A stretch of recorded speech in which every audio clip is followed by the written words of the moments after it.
القشطة بتاعت أي حلويات بتتعمل بالقشطة، كنافة، بسبوسة، أي حلويات من صاحب محل حلويات جامد جدا، نفس طعم بره، وهنعملها في دقيقتين.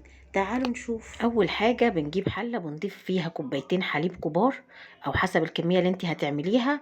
المقدار ده بيكفي صينيتين كبار. بنضيف عليهم معلقتين سكر كبار، وبعدين معلقتين نشا كبار،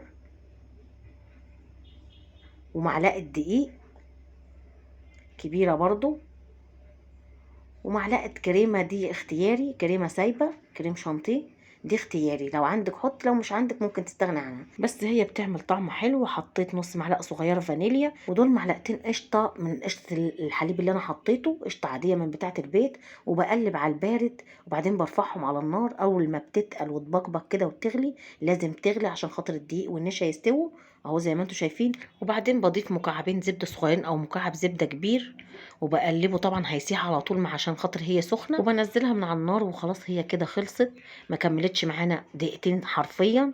اهو القوام كده مظبوط. لو اخف من كده بتزودي معلقه نشا في شويه لبن وخلاص وتحطيهم، ده لو هي اخف.